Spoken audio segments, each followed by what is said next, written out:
এত বেলায় ঘুম থেকে উঠে সংসারের কাজ সেরে পুজো সেরে রান্না করে ঘরবাড়ি আমি যেভাবে গুছিয়ে পরিপাটি করে রাখি। হ্যালো বন্ধুরা, গুড মর্নিং। সবাই কেমন আছো? আশা করছি সবাই ভালো আছো, সুস্থ আছো। আমরাও ভালো আছি। আমার ছোট্ট পরিবারে নতুন আরও একটি ব্লগে তোমাদেরকে স্বাগত আর ভালোবাসা জানিয়ে এখন থেকেই ব্লগটা শুরু করছি। এখন ঘড়ির কাঁটায় বাজে ওই 10টার মতো। আজকে ঘুম থেকে উঠেছি কটায় জানো? 9টা বাজতে 5 মিনিট বাকি আছে। কি বলো তো, আজকে এত ঘুমিয়েছি যে ভোরের দিকে একবারও ঘুমিয়ে ভাঙে না। অন্য অন্য সময় সকালের দিকে বেশ কয়েকবার ঘুম ভেঙে যায়, তো আজকে একদমই ঘুম ভাঙেনি। আর আজকের ওয়েদারটাও সকাল থেকে ভোর থেকে কি জানি না, সকাল মানে যখন উঠেছি তখন থেকেই দেখছি যে বাইরেটা অন্ধকার মতো। তাই জন্যে না, আর আমাদের তো জানালা একটা খোলা থাকে, দালানের দিকে জানালাটা। তো সকালে যখনই ঘুমটা ভাঙে জানালার দিকে তাকিয়ে দেখি, তবু বেলাটা বুঝতে পারি। আর আজকে একদম ওয়েদারটা অন্ধকার মতো ছিল, তো ঘুমটা যখন ভেঙেছে তখনও আমি বুঝতে পারিনি যে এতটা বেলা হয়ে গেছে। বাইরেটা দেখছি যে জানলা দিয়ে অন্ধকার মতো। তো আবার কি করলাম, ফোনটা দেখলাম, ফোনটা দেখছি যে 5 মিনিট বাকি আছে 9টা বাজতে। আমার কিন্তু ঘরের সমস্ত কাজকর্ম হয়ে গেছে। বাসি কাজকর্ম যেগুলো থাকে সেগুলো আর তোমাদের সঙ্গে শেয়ার করতে পারিনি। অনেকটা লেটে যেহেতু ঘুম থেকে উঠেছি, তো তাই তাড়াতাড়ি করে একদম সমস্ত ঘরের কাজকর্ম করে নিয়েছি। কালকে রাত্রিরে শোয়ার সময় ভেবে নিয়েছিলাম যে সকাল সকাল ঘুম থেকে উঠে ঘরের কাজকর্ম সেরে তারপরে যাব পুজো দিতে, কিন্তু যা ভাবি সেটা তো হয় না। দেখো না, একদম কী বলবো, এত বেলা হয়ে গেছে। তাই অফ ক্যামেরায় ঘরের কাজকর্ম সেরে নিয়ে এখন এই যে চান করে নিয়েছি। চান করে চুলটা আঁচড়ে একটু সিঁদুর পরে নিয়েছি আর একটা শাড়ি পরে নিয়েছি। আজকে যেহেতু বিপত্তারিণী মায়ের পুজো আছে, মা যেন তার সন্তানদের সমস্ত বিপদ থেকে রক্ষা করে। তো এই যে আমি শাড়ি পরে রেডি হয়ে গেছি। এখন চলো যেটুকুটা আর কি জোগাড় বাকি আছে, মানে ওই পুজো দিতে যাওয়ার, সেই জোগাড়টাই করে নিই। তো আমার কিন্তু ঘরের পুজোও হয়ে গেছে, সেটাও আর তোমাদের সঙ্গে শেয়ার করিনি। তো দেখতে পাচ্ছ ধূপ জ্বলছে, ধূপ শেষ হয়ে গেছে প্রায়। তো এদিকে এই যে তুলপোগুলো এখন তুলে নিয়ে এলাম। বৃষ্টি হচ্ছে বাইরে, জানো তো। তো ছাতা মাথায় দিয়ে এগুলো সেই রাস্তার ধার থেকে, একদম মেন রাস্তার ধার থেকে তুলে আনলাম। এখানে তো কোথাও নেই, তো এখানে আছে, তবে নোংরা জায়গায় হয়ে আছে বলে পরিষ্কার জায়গা থেকে তুলে আনলাম। আর এখন এই যে 13টা তুলপো গুনে নিয়ে আর কি সুতোতে বাঁধবো। আর মেয়ে কিন্তু করে না, তবে মেয়ের শখ ইচ্ছা আর কি বলতে পারো, বায়না, যে ও বাঁধবে। তো আগের বছর বেঁধেছিল, তবে ও তো আমার মতো আর ঠিকঠাকভাবে পালতে পারবে না, তাই জন্য ওকে 13টা দিই না। ওই 6টা আর কি 8টা সুতো দিই, তারপরে ওই 7-8টা দুলপো দিয়ে ওকে বেঁধে দিই। তো যেহেতু ছোটো, ওর তো বায়না হবেই, তাই না। তো আগে আগে বায়না ছিল না, তো আগের বছর থেকে ওর বায়নাটা হয়েছে যে ও এরকম সুতো বাঁধবে।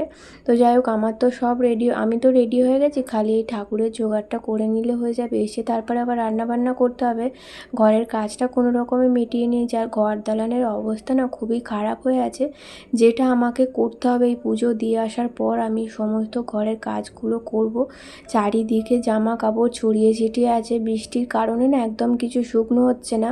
আর এখানে সেখানে মেলা আছে, আর সেগুলোই শুকনো হয়ে গেছে। এদিকে চারটে ওদিকে চারটে এরকম জড়ো হয়ে আছে। আর কালকে গিয়েছিলাম রথ দেখতে, জানো তো।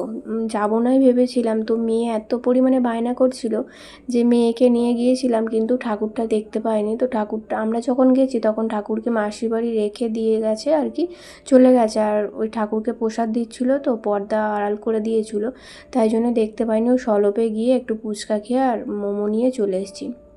মেয়ের বায়না মোমো খাবে। আর এদিকে দেখো 5 রকম ফল এনেছে, তো 13 রকম ফল লাগে, তবে 13 রকম ফল আমার হাজব্যান্ডের সময় ছিল না বলে খুঁজে খুঁজে আনতে পারেনি। তো আমি যদি যাই না, আমি ঠিক খুঁজে খুঁজে আনি। তো এখানে 13 রকম নেই, তো কী হয়েছে, পুজো দিতে যাব, ওদের কিন্তু 13 রকম প্রসাদ দেয়, ওখানে আর কি কিনতে হয়। একটা করে ডালা সাজানো থাকে, ওটা আর কি কিনতে হয়। তো ওখান থেকেই আর কি 13 রকম ফল কিনে নেব ওই মন্দির থেকে। তো যেহেতু পুজো দিতে যাচ্ছি, একটু আলতা পরতেই হবে, আলতা না পরলে একদম ভালো লাগে না। আর বাইরে দেখো এখন একটু বৃষ্টিটা থেমেছে, তো ভাবছি এখন বৃষ্টিটা থেমেছে ভালোই হয়েছে, পুজোটা দিয়ে আসার পর তারপরে হলে ঠিক হয়। তো এখন আবার একটু রোদ্দুর বেরোচ্ছে, জামা কাপড়গুলো তো তুলে দিয়েই, মানে বাইরে তো সব মেলা আছে, কি ভাবছি বলো, যে তুলে দিয়ে যাব না মিলে রেখে যাব, ওটাই ভাবছি। যতটুকু আর কি শুকনো হয়েছে, তো ভিজে গেলে আবার শুকনো করতে কষ্ট বর্ষাকালে। তো ওদিকে মেয়ে কিন্তু আমার ক্যামেরার পেছন দিকে দাঁড়িয়ে আছে, দাঁড়িয়ে দাঁড়িয়ে বলছে যে মা আমিও আলতা পরবো। ওরও একটা নেশা, আমি যখনই আলতা পরি না ও তখনই আর কি আলতা পরার জন্যে বায়না করে। তো আমার হয়ে যাক, ওকে বলেছি চান করে নিয়ে তারপরে আলতা পরবি, সুতো বাঁধবি। তো আমি এখন আলতা পরে নিয়ে যাব পুজো দিতে। অনেকটা বেলা হয়ে গেছে, এখন ওই 10:30টার মতো বাজে। একটু সকাল সকাল গেলে না কি বলো তো ভিড়টা কম থাকে, আর আজকে যেহেতু প্রথম মঙ্গলবারে একটা আছে, প্রথমটাই কিন্তু বেশিরভাগ লোক করে, আর মন্দিরে প্রচুর ভিড় হয়। একটু সকালের দিকে গেলে অত লাইন দিয়ে দাঁড়াতে হয় না, ঝটপট হয়ে যায়। তো এখন দেখো পুজো দিয়ে আমি কিন্তু চলে এসেছি।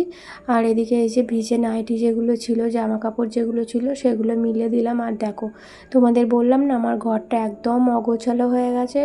ঘরের অবস্থা দেখতে পাচ্ছ, যেমন টেবিলের অবস্থা তেমন দেখো চেয়ার, তারপরে আমার মেশিনের ওপরে, বিছানার ওপরে কত যে জামা জড়ো করা আছে তার কোনো ঠিক নেই। কালকে গিয়েছিলাম মেলা দেখতে, তো সেই জামা কাপড়গুলো আর কাচা হয়নি, সেগুলো ভাবছি তুলেই রাখবো, কাচবো না। এই ওয়েদারে কী বলো তো, রোদ্দুর থাকলে তবু কেচে দিলে ঝটপট শুকনো হয়ে যায়, আর কাচলে না শুকনো হবে না, কোথায় মিলবো না মিলবো সেই চিন্তা। আর দেখবে ঘরের মধ্যে শুকনো হলে না জামা কাপড়ে কেমন একটা দুর্গন্ধ বেরোয়, তো যেটা পরতে একদমই ভালো লাগে না। তাই ভাবছি একটুখানি পাকার তলায় শুকনো করে নিয়েছিলাম কালকে, তো আজকে ভাঁজ করে গুছিয়ে তুলে রাখবো। আর কালকে ওই যে রথের জন্য হাজব্যান্ড সকালে একবার জিলিপি এনেছিল, তো জিলিপি দিয়ে ওই জিলিপি দিয়ে ঠাকুরের আর কি পুজো করেছিলাম, যেহেতু কালকে রথ ছিল আর আমার ঘরেও জগন্নাথ ছিল।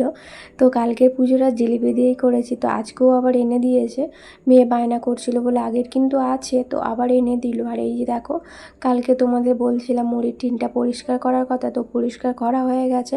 এখন এই যে মুড়িটা ঢেলে দেবো। আজকে হাজব্যান্ড সকালে বলছে যে মুড়িটা তুমি কবে ঢালবে। আসলে দুদিন ধরে পড়ে আছে, আমি তো এরকম ফেলে রাখি না কোনো কাজ, যখনের কাজ তখনই সেরে নিই।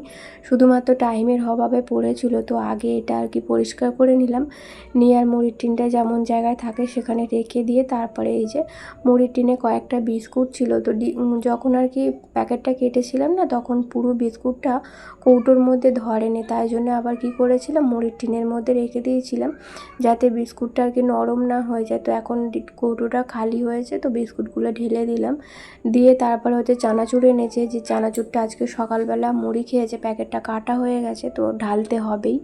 আর কাটা না থাকলে তবু না ঢাললেও চলতো, কিন্তু কাটা যেহেতু হয়ে গেছে চানাচুরটা নষ্ট হয়ে যাবে, তো ঢেলে দিলাম। আর কৌটো যখন দেখবে কোনো জিনিসপত্র শেষ হয়ে যায়, এক সপ্তাহের বেশি হয়ে গেলে জিনিসপত্র মানে কৌটোর মধ্যে কেমন একটা বাজে গন্ধ বেরোয়। তো আমি একবার শুকে দেখে নিলাম, তো আমাদের তো চানাচুরটা শেষ হয়েছে 2-1 দিন হলো, তো তাই আর পরিষ্কার করলাম না, ঢেলে দিলাম। আর দেখো এত জামা কাপড় জড়ো হয়েছে, এগুলো এখন ভাঁজ করবো। আর যেই শাড়িটা পরে পুজো দিতে গিয়েছিলাম ওটাও ভাঁজ করে নেবো।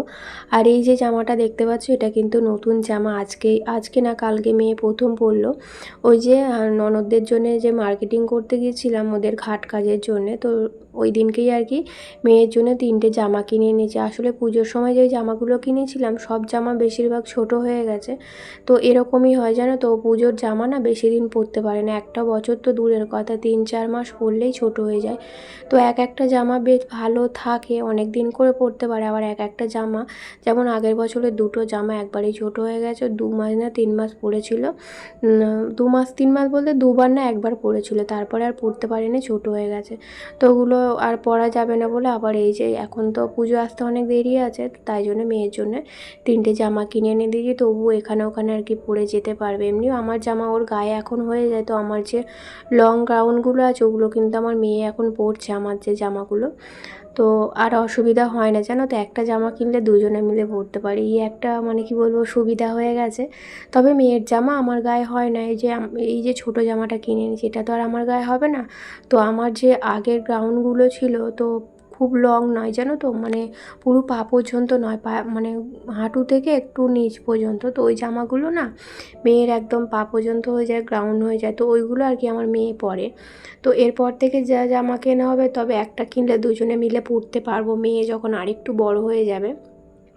তো মেয়ের জন্য একটা কুর্তিও কিনেছি জানো তো, আমি যে শর্ট কুর্তিগুলো পরি, এই যে একটা ভাঁজ করলাম পিঙ্ক কালারের ওই রকম ধরনের, আর একটা শর্ট কুর্তি মেয়ের জন্য কিনে দিয়েছি, ওই প্লাজোর সঙ্গে পরবে।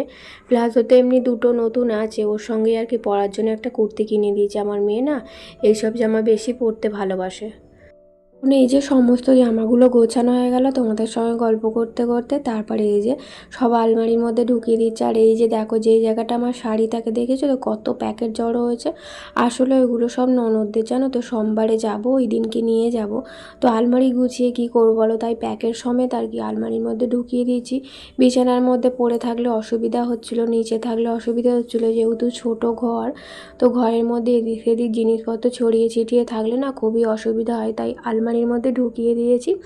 যেদিন যাব সেদিন আর কি বার করে নেবো। আর সকালে তো চান করেছি পুজো দিতে যাওয়ার সময়, কিন্তু চুলটা ওই যে বেঁধে গিয়েছিলাম, আর চুলটা না আজকে অনেকটাই ভিজে গেছে, যেহেতু বৃষ্টির মধ্যে আর কি ভিজে ভিজে বাসনপত্র মেজেছি, বাইরের কাজকর্মগুলো করেছি না, চুলটা অনেকটা ভিজে গেছে। আর তাই জন্য চুলটা খুলে একটু রেখেছি। আমি তো মানে কি বলবো, চুল ঝট করে খুলি না, ভিজে থাকা যাই থাক, তবে ইদানিং খুব চুল উঠছে, তাই জন্য আর কি চুলটা একটু খুলে রেখেছি। শুকনো হয়ে গেলে বেঁধে নেবো, তবে শুকনো হবে না, আমার এখন অনেক কাজ আছে জানো তো। এখন তবু এই টুকটাক কাজগুলো করছি বলে চুলটা একটু খুলে রাখতে পেরেছি। এরপর যখন রান্না করতে যাব তখন আমি আর চুল খুলে রাখতে পারবো না। তো সকাল থেকে তো আমি কিছু খাইনি, যেহেতু উপোস করে আছি, পুষ্পাঞ্জলি দিয়ে এসেছিলাম, আর যে প্রসাদটা দিয়েছিলো সেটা খেয়েছিলাম। তো এখন আপাতত একটু ফল খেয়ে থাকবো, আর সেই সূর্য ডোবার আগে আর কি লুচি খেতে হয়, 13টা লুচি খেতে হয়, তো সেই নিয়ম মতোই আর কি করবো। এখন হাজব্যান্ড মেয়ে ওদের জন্য রান্না করবো, আর ওরা কিন্তু বলেছিল ভাত বানিয়ে দিতে। ওরা বলতে আমার হাজব্যান্ড বলেছিল, মেয়ে বলেনি, হাজব্যান্ড বলেছিল একটু ভাত বানিয়ে দিতে। কিন্তু আজকে আর ওই ঠেকাঠেকি মানে গ্যাসের মধ্যে কিছু করবো না জানো তো, তাই হাজব্যান্ডকে বললাম একটু রুটি বানিয়ে দেবো, একটু আলু ভাজা আর বেগুন ভাজা করে দেবো, এই হলে হয়ে যাবে, তাহলে আর সমস্যা হবে না। আর একটা দিন কোনো রকম কি বলবো কষ্ট করে একটু খেয়ে নিতে হবে। আমার হাজব্যান্ড না সারাদিনও শুকনো খাবার খেয়ে থাকতে পারে না, অল্প হলেও একটু ভাত চাই আর কি। তো আমাকে বলেছিল, আমি ওই জোরজাবস্তি করেই আর কি রুটিটা বানিয়েছি। তো দু রকম করতেও তো বিরক্ত বলো, আবার সেই গ্যাসটা মোচার আর কি ঝামেলা একটা থেকে যায়, যেহেতু ভাত রান্না হবে, তারপর আবার আমাদের লুচি হবে রাতে নিরামিষ খাবার, তাই আর কি করলাম না। এই যে বাসনগুলো গোছালাম এগুলো কিন্তু কালকে থেকে পড়েছিল জানো তো। কালকে ওই যে অনুষ্ঠান বাড়ি ছিল, তারপরে নন্দাই এসেছিলো, এতটা ব্যস্ত ছিলাম যে বাসনগুলো মানে কি বলবো সারাদিনেও গোছানোর সময় পাইনি। তবে বিকালের দিকে দুপুরের দিকে একটু মানে রেস্ট নিয়েছিলাম, তখন সময় ছিল, কিন্তু ওই যে সারাদিন এত খাটাখাটুনি হয়েছে, তাই দুপুরবেলা আর গোছাতে ইচ্ছা করলো না। তো আজকে আবার ওই যে সকালে যে বাসনগুলো মেজেছিলাম সব একবারে ওই যে র্যাকে গুছিয়ে রাখলাম। আর এখন এই যে রান্না বসাবো, অনেকটা বেলা হয়ে গেছে, 11:30টার মতো বাজে। তো আমার হাজব্যান্ড এখনও বেগুন নিয়ে আসেনি, তো বেগুনটা নিয়ে এলে একবারে ভাজবো বলে আর কি একটু লেট করছিলাম, কিন্তু এখনও যদিও বা আসেনি, তাহলে আমি কি বসে থেকে কি করব বলো। তাই আবার রান্নাটা বসিয়ে দিলাম। তো ময়দা মাখা হয়ে গেছে, এখন এই যে আলুটা ভাজবো। আর এরকম লঙ্কা ফোড়ন দিয়ে আলু ভাজা খেতে আমার ভীষণ ভালো লাগে, আর এর সঙ্গে রুটি। পরোটাটা অতটা ভালো লাগে না, রুটিটা বেশ ভালো লাগে। তো আমার কয়েকদিন ধরে খুব ইচ্ছে হচ্ছিলো আলু ভাজা রুটি খাবো, তো আজকে তবে হাজব্যান্ডের জন্য বানিয়ে দিচ্ছি। আর কয়েকদিন ধরে লঙ্কা আনছিল, একদম ঝাল ছিল না, তো এবারে লঙ্কাগুলো যেগুলো এনেছে মোটামুটি একটু তবু ঝাল আছে। লঙ্কা ঝাল না হলে খেতেও ভালো লাগে না, আর তরকারি দিতেও ভালো লাগে না। তো এখন দেখতে পাচ্ছি লঙ্কাটা যেহেতু ঝাল, তো ভাবলাম একটু আলু ভাজার সঙ্গে একটু ফোড়ন দিয়ে আর কি রান্নাটা করি, তাহলে খেতে ভালো হবে। আমি কিন্তু আলু ভাজাতে ওই জিরে পাঁচফোড়ন এসব আমি কিছু দিই না, কালো জিরে, এমনি সিম্পলভাবেই রান্না করি। এই যে 3টের মতো কাঁচা লঙ্কা দিয়েছি, আর শুধুমাত্র আলু, আর কিচ্ছু দিইনি। তো এদিকে আমার আলু ভাজাটা হয়ে গেছে, রুটিটা বানিয়ে নেব, তারপরে যদি না আসে আর কি একটু বসবো। ময়দাটা যখন মাখছিলাম ভেবেছিলাম একবারেই অনেকটা ময়দা মেখে নেব, ফ্রিজের মধ্যে রেখে দেব। তো আবার তো বিকালে ময়দা মাখতে হবে, সেই হিসাব করেই ভেবেছিলাম। আবার ভাবলাম যে এতটা ময়দা একবারে মাখতে পারবো না, আসলে আমার না ডান হাতে বেশি ভারী ভুরি কাজ করলে না ভীষণ যন্ত্রণা হয়, তাই জন্য আবার কি করলাম এখনের মতোই আর কি একটুখানি ময়দা মাখলাম, শুধু কয়েকটা রুটি করব। আর বিকালের ময়দা আবার বিকালে মাখতে হবে, কিছু করার নেই। গরম জল করে ময়দাটা মাখলে যেমন মানে জিনিসটা খেতে ভালো হয়, নরম হয়। আর খেতে ভালো হয় বলবো না, মানে খুব নরম হয়, সফট হয়, আর কিন্তু বেলতেও কোনো রকম কষ্ট হয় না, খুব ভালোভাবে বেলা যায়। আর জিনিস মানে রুটি বলো পরোটা বলো খুব গোল হয় জানো তো। এমনি জল দিয়ে মাখলে না খুব একটা পরোটা আমার গোল হয় না, তবে গরম জলে মাখলে খুব ভালো গোল করে আর কি বেলতে পারি পরোটাটা। আর 3 কোনা পরোটা না আমি একদমই বেলতে পারি না, তাই জন্য আমাদের পরোটা হলে গোল পরোটাই বানানো হয়। আর 2 দিন ধরে না জল ঘাঁটাটা একটু বেশি হয়ে গেছে, তাই জন্য অ্যালার্জিটা হয়েছে, আর অ্যালার্জি হলে যেন আমার একটু সর্দিটা বেড়ে যায়, সেই কারণে গলাটা একটু ধরা ধরা মতো মনে হচ্ছে। খুবই অসুবিধা হচ্ছে ভয়েস দিতে, আর আমি তো ভয়েস দিতে বসলে এক বোতল জল নিয়ে বসি, তবে আজকে কাজের ঘরে ভয়েস দিতে বসেছি, ওই ঘরে জল আছে, আনতে একদমই খেয়াল ছিল না, তাই একটু অসুবিধা হচ্ছে। তো এদিকে রান্নাবান্না সব হয়ে গেছে, তো গ্যাসটা একটু পরিষ্কার করে মুছে নিচ্ছি। সেরকম তো কিছু রান্না হয়নি, শুধু আলু ভাজা হয়েছে আর রুটি হয়েছে, তাই জন্য গ্যাসটা মানে সাবান দিয়ে পরিষ্কার করলাম না, এমনি একটা কাপড় দিয়ে মুছে নিলাম। আর আজকে রান্নার বাসন বলতে সেরকম কিছু নেই জানো তো, কড়াটা রেখেই দিয়েছি। তো আবার তো লুচি ভাজতে হবে, আর কড়াটা এমনি রেখেছি, ওবেলা আবার তরকারি হবে, লুচি ভাজা হবে, তাই কড়াটায় তেল আছে বলে কড়াটা আর মাজলাম না।